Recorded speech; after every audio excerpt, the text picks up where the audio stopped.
Amis internautes, chers téléspectateurs de Vajab Média, bonjour. Je reçois ce matin quelques responsables de la Confédération ivoirienne pour la démocratie et les libertés, en abrégé CIDL. Avec eux, nous parlerons des activités de cette plateforme qui regroupe plusieurs associations de la société civile ivoirienne. Bonjour, messieurs. Vous allez vous présenter à bout de rôle et présenter votre organisation à nos téléspectateurs.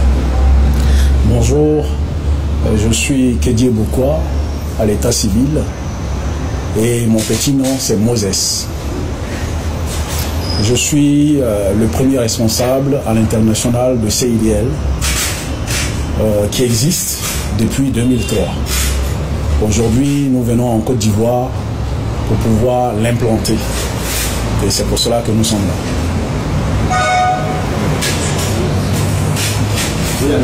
Mais je suis Dominique Traoré. Je suis le premier responsable de la CIDL Côte d'Ivoire. Et c'est avec beaucoup de joie et de plaisir que nous recevons nos frères de la diaspora, représentés par le frère Boukoua, alias Moses, pour implanter la CIDL Côte d'Ivoire et la mettre au service de la société civile ivoirienne. Merci. Et vous? Je suis Open Andro Etienne à l'état civil, Willy Premier, mon petit nom. Je suis heureux ce matin que notre voix va dépasser les frontières de la Côte d'Ivoire pour représenter la structure que nous portons depuis la nuit des temps, tout bas dans nos esprits, au grand public ici. Maintenant, qui présente l'organisation? Qu'est-ce que la CIDL? Mais la CIDL, c'est la Confédération ivoirienne pour la démocratie et les libertés. Grand nom, nom ambitieux, devrait-on dire. Mais la CIDL est une association à but non lucratif. C'est une association apolitique qui a décidé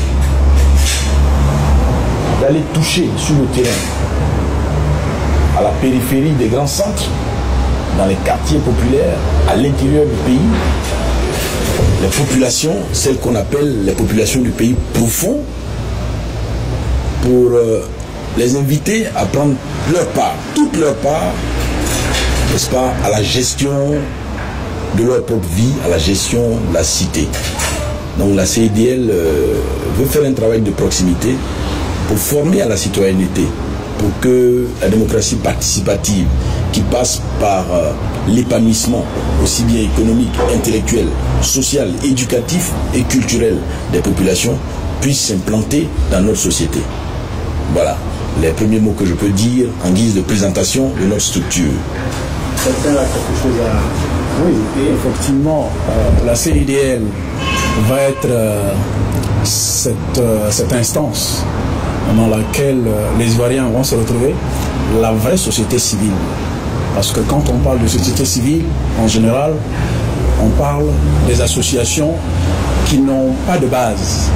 Or, aujourd'hui, la CIDL que nous mettrons en place, elle s'appuie sur d'autres associations qui existent et qui font déjà dans différents métiers, corps de métier, qui font déjà beaucoup. Et nous venons les mettre ensemble sur une plateforme que nous appelons la CIDL. Et dans cette plateforme-là, elles vont s'exprimer et porter leur voix auprès de la démocratie représentative. Donc nous sommes vraiment, on va dire, la plateforme de la démocratie participative. Ok, justement, j'allais revenir sur la particularité de votre structure. Il y a déjà des structures qui existent, des plateformes de la société civile. Qu'est-ce qui fait réellement la particularité de la CIDL? Qu'est-ce qui fait que vous n'êtes pas une association de plus, mais qui fait de vous une association particulière?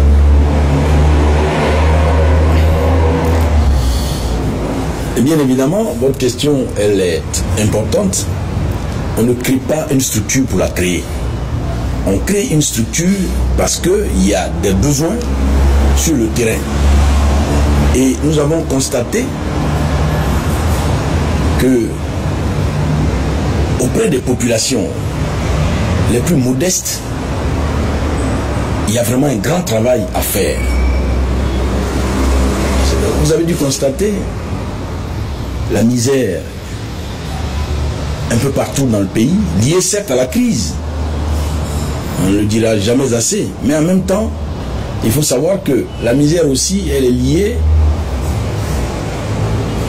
à l'esprit des gens, à leur état d'esprit. Donc, il y a beaucoup d'associations sur le terrain, mais nous voulons faire un travail de proximité. Ça fait partie de nos particularités. Ceux que nous voulons toucher, nous voulons vraiment aller vers eux, leur donner de l'espoir pour eux-mêmes, leur dire que vous êtes des ressources humaines capables de vous prendre en main. Tout part de là. Après, le reste devient possible. Voilà, on pourra en dire davantage, mais je pense que notre particularité, c'est ça, un travail de terrain. Je ne vais pas jeter l'anathème sur d'autres associations, mais je pense que si depuis lors la société civile n'est pas aussi forte, c'est parce que quelquefois on ne va pas au fond des choses, on ne va pas vraiment au milieu des gens. C'est ce que nous voulons essayer modestement de faire. C'est pour cela que nous sommes nés, c'est pour cela que nous pensons que nous avons notre place au sein de la société civile. Effectivement. Si les Ivoiriens peuvent se prendre en charge, je pense qu'une société civile qui va dans ce sens-là fait un grand pas. Parce que économiquement, socialement, politiquement, on peut dire, les Ivoiriens souffrent. Et aujourd'hui, quels sont les éléments qu'on peut trouver pour au moins baisser cette souffrance des Ivoiriens? CIDL a été créé pour essayer de conjuguer les efforts des autres associations qui existent dans ce sens-là. C'est la particularité que nous avons, aider vraiment les Ivoiriens dans le sens de se prendre en charge. Maintenant, il y a un grand moment pour parler d'aide. Qu'est-ce que vous allez faire concrètement? Concrètement, ce sont des ateliers. Par exemple, je prends un exemple d'association qui aujourd'hui adhère à la plateforme de CIDL, qu'on appelle le mouvement des femmes pour l'émergence de la Côte d'Ivoire. Ce sont des femmes qui sont à Bobo, dans un quartier qu'on appelle Désert. Et ces femmes-là, nous sommes allés vers elles. Nous avons discuté avec ces femmes-là. Et elles ont beaucoup de besoins. Elles ont par exemple envie d'avoir des chambres froides qui ne coûtent rien. Mais avec les difficultés qu'elles ont besoin des enfants, de leurs fils, de leurs frères qui sont dans la diaspora et qui peuvent peut-être avoir un peu de moyens pour leur permettre de réaliser des petits projets. Voilà. Donc voilà un peu la particularité de CIDL. C'est aider à la réalisation des petits projets en s'appuyant sur la diaspora, en aidant nos mamans, nos frères, nos parents ici en Côte d'Ivoire. On peut apporter par rapport au projet, je pense seulement le cas des petits sirènes. Dieu seul sait combien ils sont en Côte d'Ivoire, à Abidjan et à l'intérieur. Mais ces enfants-là, il suffit de les organiser un tout petit peu pour leur donner seulement un petit cadre agréable à s'asseoir au lieu de se promener sous le soleil, et celui qui est intéressé à faire sa chaussure vient vers eux. Et je pense que l'enfant se sentira bien dans sa peau comme un métier dans lequel il va être sans complexe. Parce que notre organisation aussi a le souci de briser le complexe à chacun d'entre nous. Comme je ne suis pas là à l'école, alors je ne peux pas faire ceci. Comme je ne suis pas à l'étang, alors je ne peux pas faire ceci. Et la structure a pour projet de dire que non, que tu sois universitaire ou pas, tu as ta place en Côte d'Ivoire. Parce que quand tu n'es pas bien informé, tu deviens un danger pour toi-même. Donc ces jeunes-là, si on les organise, il n'y a pas que les chambres froides, il faut que dans toutes les sociétés, les vivriers, les jeunes coiffeurs, les jeunes qui font la peinture, tout ce monde-là, la calligraphie, le métier qui te donne à manger là. Le CIDL pense qu'on peut les organiser. Mais c'est que là, qu'on fait des petits boss qui sont dedans, ils viennent s'asseoir. Comme exactement ça se passe en Europe, au plateau, tu viens ici, ta chaussure, tu es parti, tu n'es pas sous le soleil et tu es fier de ton métier qui peut t'amener de là, te retrouver dans une maison correcte et puis vivre ta vie correctement, mener une vie de couple normale. Donc c'est ça l'enjeu de chez C'est une question essentielle.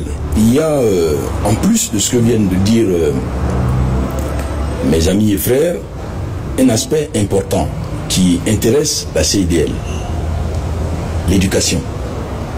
Vous savez, je ne sais pas si ça vous est arrivé de chercher une école à Abidjan. C'est un casse-tête chinois, une bonne école à Abidjan. Notre système éducatif a été frappé de plein fouet par la crise. Mais faut-il croiser les bras et pleurnicher? Non.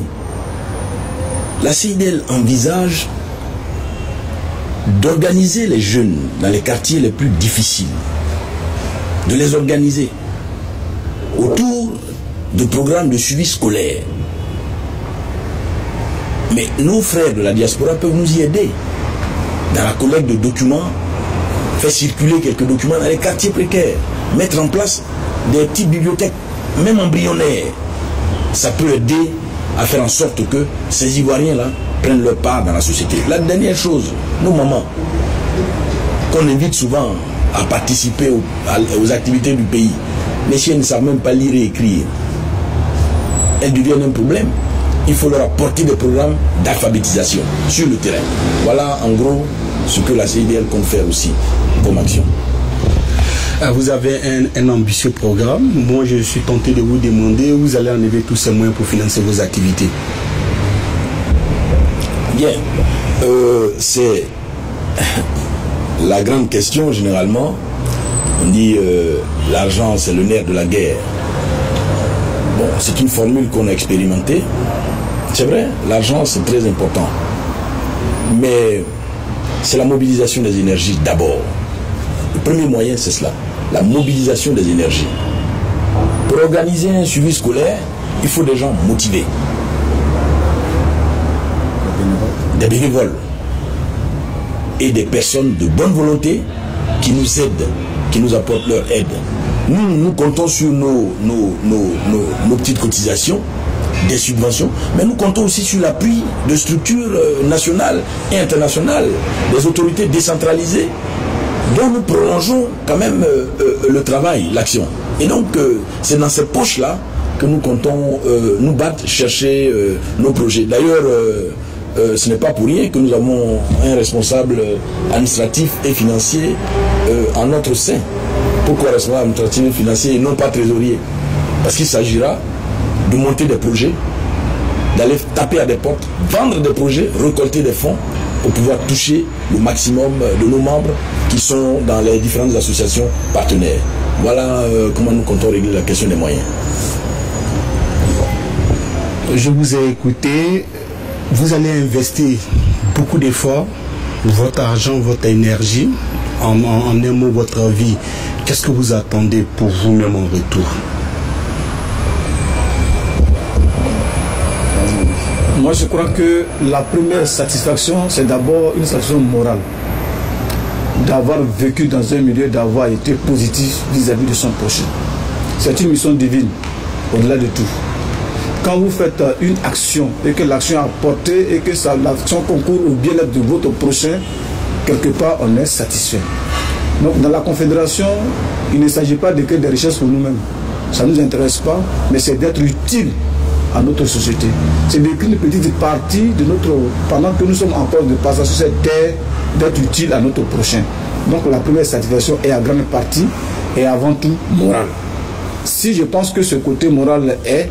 C'est ça qui va nous déterminer à aller, même parfois à pied, dans les hameaux, parce que la satisfaction nous va... On était à Bobo la semaine dernière, mais j'étais heureux qu'on marchait dans les eaux usées, là, pour aller toucher des gens. Mais ça, quand on rencontre cette personne, que derrière ces flaques d'eau, il y a des hommes et des femmes qui vivent là, qui sont ivoiriens, qui ont besoin de vivre, qui ont besoin d'espérer à la vie, on est moralement heureux. Et ça, je pense que ça n'a pas de prix. Oui, je voudrais ajouter juste un petit mot à ce que vient de dire mon ami, qui est très important, Willy. Vous savez, quand on vit dans un endroit, on veut vivre en sécurité et en paix. Et Dieu seul sait que notre pays en a besoin. Mais la sécurité et la paix, ça se construit. Ça se construit comment? Ça se construit parce que des gens peuvent espérer. Il y a beaucoup de désespérance autour de nous. Nous, notre satisfaction, c'est de savoir que à travers les rencontres que nous faisons, les gens commencent à espérer. Si nous pouvons aider en permettant à des frères et sœurs, en permettant à des Ivoiriens, en permettant aux communautés qui vivent en Côte d'Ivoire de pouvoir croire en elles-mêmes et à espérer, donc à permettre que chacun se sente en sécurité parce que chacun aurait participé à l'action commune, eh bien c'est notre grande satisfaction. C'est ce que nous recherchons, contribuer à cela. Et puis d'ailleurs, c'est la grande tendance après la crise que nous avons connue. Il faut que chacun apporte sa pierre pour que ça aille mieux. C'est nous notre contribution à notre modeste niveau. Voilà. Ce que je peux rajouter, aujourd'hui, on constate en Côte d'Ivoire que les Ivoiriens ne se parlent plus. La misère est là, la souffrance est là. Si CIDL peut permettre à ce que l'Ivoirien mange à sa faim, l'Ivoirien peut avoir la capacité de se loger, peut avoir la capacité de travailler, je pense que cela va participer à la réconciliation tant recherchée dans notre pays. Et je pense que CIDL s'engage dans ce sens-là, avec les petits ateliers que nous allons mettre bout à bout pour aider nos parents à s'auto-construire. Voilà ce que cette satisfaction que nous recherchons. Je voudrais vous permettre, voyez-vous le frère responsable national est en train de toucher un nœud du problème. Dans un pays où les gens ne se parlent pas, rien n'est impossible, tout est impossible. Parce que je prends un exemple tranquille. Je suis de telle région, je pose un problème alors qu'il est réel, mais comme je ne suis pas de la région, je trouve que le problème n'est pas réel. Et donc, on ne voit plus l'importance du sujet, mais c'est ma personne regarde, c'est ma religion, c'est mon ethnie, et tout cela, ça meurt. Les bonnes initiatives vont mourir par rapport à nos appartenances politiques, par rapport à nos appartenances ethniques ou religieuses. La Confédération CIDL, aujourd'hui, là, c'est d'aller vers les Ivoiriens pour leur dire que tu sois du Nord, que tu sois du Sud, que tu sois du Centre, que tu sois de l'Ouest, que tu sois de l'Est. Il n'y a pas d'ethnie, il n'y a que la Côte d'Ivoire qui compte. Il n'y a que le drapeau qui nous unit. C'est par là qu'on peut aller avec une nation. Mais quand on fait des calculs, on est aujourd'hui, si vous êtes Agni, je suis peut-être Dida ou bien je suis peut-être BT, et que je pense que vous avez la capacité de produire ce projet, sans calcul, je vous porte là parce que vous êtes capable de faire ce travail. Et non parce que vous êtes de mon ethnie. Et c'est ce travail-là que nous voulons aussi apporter aux Ivoiriens. Si chaque Ivoirien peut se lever chaque jour sur le chemin du travail, sur le chemin du champ, dire à son frère, on est ensemble, je pense que la réconciliation est à notre portée. Et on a besoin de la sensibilisation au quotidien pour y arriver. Et pour le faire, c'est une dimension, c'est une preuve d'amour immense pour son frère et pour sa nation. Bon, la CIDL existe depuis quelque temps à l'international. Peut-on avoir une idée des membres au niveau de la France et des associations au niveau national qui ont adhéré à votre confédération? À l'international, on ne peut pas faire un calcul de membres. Mais à l'international, il faut dire que la CIDL existe en France, CIDL existe en Italie, CIDL a une représentation en Belgique, a une représentation en Angleterre, a une représentation au Danemark, dans la Scandinavie, et a une représentation aux États-Unis qui couvre le Canada. Donc on ne va pas compter, mais déjà les représentations disent beaucoup. Voilà. Et aujourd'hui, on vient s'implanter en Côte d'Ivoire. Voilà un peu l'esprit que nous allons donner, parce que CIDL appartient à tous les Ivoiriens de la diaspora. On ne va pas exclure que nous sommes tel nombre. Nous pensons que CIDL ouvre les portes à tous les Ivoiriens. Et aujourd'hui, c'est la diaspora qui crée CIDL et la porte sur le terrain pour que les nationaux contribuent à l'évolution de CIDL. Donc on ne va pas parler de membres, combien nous sommes, parce que CIDL est une porte qui va vers la Côte d'Ivoire et donc fait appel à tous les Ivoiriens, à tous les enfants qui peuvent contribuer au bien-être des Ivoiriens. Voilà un peu l'esprit que nous donnons à CIDL et nous ne nous focalisons pas sur le nombre que nous sommes. Nous nous focalisons sur l'appel des fils et des filles de la Côte d'Ivoire. Sur le plan local, en si peu de temps, on s'est rendu compte que c'était un manque à gagner. Il y avait un vide. Parce qu'on a découvert des femmes, par exemple, des femmes veuves, des femmes démunies, des femmes divorcées, qui sont organisées, et on attend de les mettre ensemble, pour qu'ensemble, d'union faisant la force, leur donner des possibilités d'aller vers leur progrès. Il y a également des gens qui sont organisés en matière d'art. On a un artiste qui est assis là. C'est des gens qu'on utilise souvent dès qu'il y a une manifestation. Mais nous voudrons des gens qui vont penser la structure et la traduire. Chacun va apporter sa contribution à l'évolution de cette nation-là dans son milieu où il exerce. Donc en Côte d'Ivoire, c'est des petits métiers, c'est des commerçants du vivrier, c'est tout le monde, c'est des coiffeuses qui sont déjà motivés. Et le samedi prochain, vous les venez tous au lancement de la CIDL. Ok. Parlons donc de ce samedi, qui est le grand jour, la sortie officielle de la Confédération ivoirienne pour la démocratie et les libertés. Quels seront les temps forts de cette cérémonie? Mais merci. Vous savez que la sortie officielle, c'est un peu le baptême de notre mouvement. On va le présenter aux Ivoiriens, à la communauté nationale et internationale, pour que la CIDL soit adoptée et qu'elle soit l'instrument de tous. Alors, les temps forts, ça va être essentiellement d'abord une cérémonie classique et puis ensuite un point de presse avec les journalistes pour aller dans le détail de ce que nous sommes, de ce que nous voulons, de là où nous voulons aller. Voilà.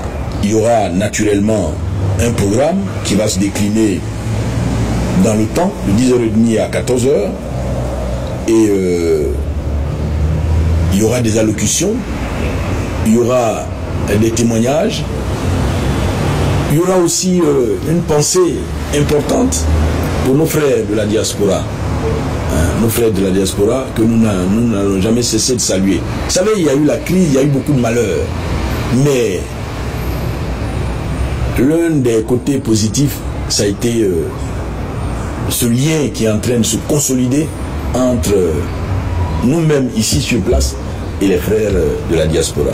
Donc en gros, ça va être une petite fête, j'allais dire une grande fête, pour dire que la CIDL est née, pour la présenter et amener les Ivoiriens et nos frères de l'extérieur à s'en approprier. Voilà un peu ce qui va se passer. Est-ce que vous avez un appel à lancer aux Ivoiriens par rapport à la manifestation de ce samedi? J'ai un appel, mais aussi des remerciements à faire. Je voulais ici remercier tous les frères et sœurs de la diaspora. Aux États-Unis, la tante de Washington et son équipe. La tante de Washington et son équipe. En France, je voulais remercier le frère Malia et son équipe, le grand frère Bigger, le frère Zegbe, tous ces gens qui sont avec moi, avec des équipes qui, au quotidien, font beaucoup pour que CIDL existe à l'international. Je remercie beaucoup la diaspora et je dis à la diaspora que CIDL est maintenant en Côte d'Ivoire, est dans le pays. Nous devons faire beaucoup, comme on a fait par le passé, continuer à l'aider pour qu'elle puisse s'implanter sur toute l'étendue de la Côte d'Ivoire. Donc j'appelle les Ivoiriens de la diaspora, mais ceux qui sont en Côte d'Ivoire, de venir nombreux le samedi 18 à partir de 10h à l'hôtel Belle-Côte à la Riviera Palmeraie pour que la fête soit belle. On va faire un tour de table. On arrive pratiquement à la fin de notre entretien, donc on va faire un tour de table pour prendre le dernier mot de tout un chacun. Je commence par le secrétaire à l'organisation. Merci pour l'occasion que vous nous donnez. Je voudrais remercier vraiment votre disponibilité parce que ce n'est pas évident ce jour férié. Le samedi, comme l'a dit le premier responsable de la structure, nous attendons des Ivoiriens mobilisés. Des Ivoiriens convertis pour la mission de la paix et du nouveau vivre ensemble en Côte d'Ivoire. Des Ivoiriens qui croient en eux, devenus par le message d'espoir. Nous voudrons dire à nos frères qui sont de l'autre côté, comme l'a dit tout à l'heure le frère Moses, de compter sur nous. Nous allons chercher la volonté de chacun d'entre nous et nous allons, dans la mesure de notre possibilité, être à la hauteur de la mission que Dieu nous impose. Aujourd'hui, on ne peut pas, quand Dieu vous donne une mission, il vous donne les moyens de la réussir. Donc cette mission, au regard des hommes, peut s'avérer impossible, mais avec un peu de volonté, ça peut pas être impossible. On va réussir la mission. Nous les souhaitons donc tous bonne arrivée, de montrer la discipline qui soit, afin que la cérémonie de samedi soit toute belle. Il y aura des personnes d'artistes, ils vont prester, on va s'amuser, on va essayer de passer, ils auront la parole. Les associations qui viendront auront la parole. Donc nous leur demandons de faire le déplacement dans la discipline pour montrer qu'avec la CIDL, c'est la nouvelle Côte d'Ivoire mature. Rendez-vous est pris donc samedi à 10h.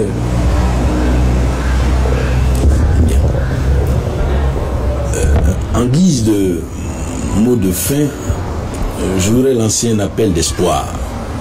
La crise n'est pas une fatalité. La crise, elle a permis que CIDL soit. C'est un instrument pour que les Ivoiriens puissent croire en eux-mêmes.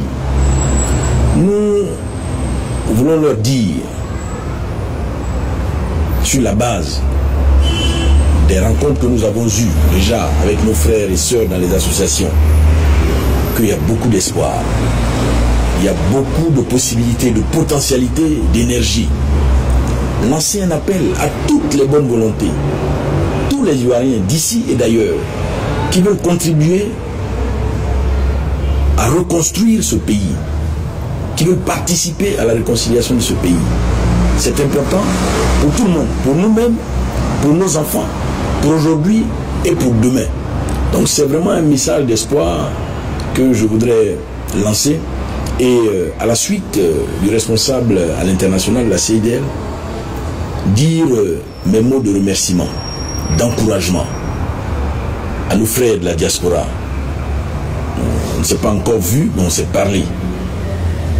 Et je voudrais leur dire toute la confiance que nous nous plaçons en eux.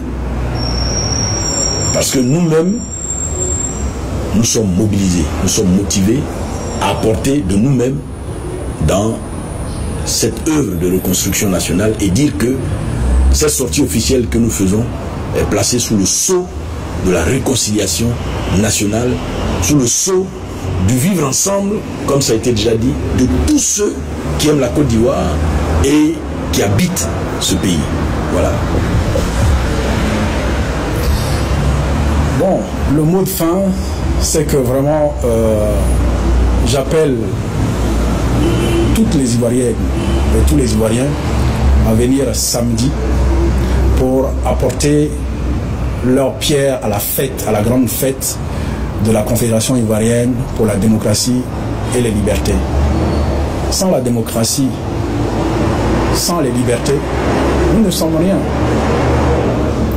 Et dans ce pays, comme l'a si bien dit le frère tout à l'heure, que la crise qui a secoué la Côte d'Ivoire n'est pas forcément une fatalité.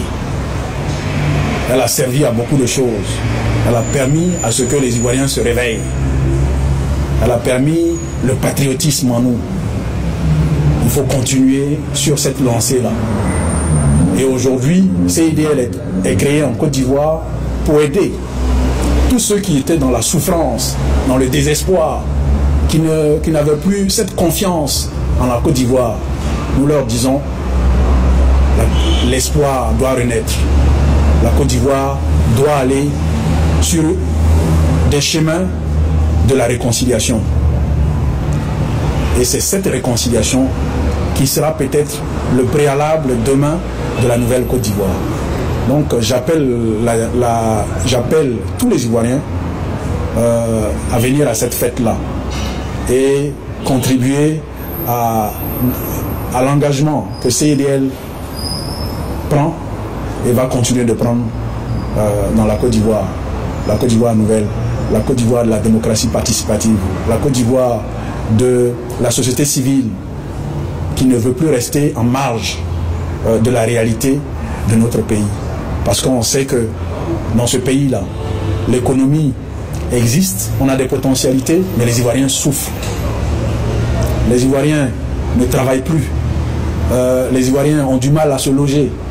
Les Ivoiriens ne mangent pas à leur faim. Il faut-il croiser les bras? Et je pense que quand on est Ivoirien et que dans notre hymne national, on dit bien que le pays nous appelle. Nous sommes aujourd'hui au drapeau et nous appelons tous les Ivoiriens à venir pour qu'ensemble au drapeau, nous puissions bâtir une nouvelle Côte d'Ivoire. Je vous remercie. C'est ici que s'arrête notre entretien, mais je voulais simplement préciser que la cérémonie officielle de la Confédération ivoirienne pour la démocratie et les libertés aura lieu du côté de l'hôtel Bellecote ce samedi-là à partir de 10h30. Vous pouvez donc retrouver cet entretien sur notre site internet les3x.ovajap.com et surtout sur notre page Facebook Ovajap Média. Merci de nous rester fidèles et à très bientôt. Merci.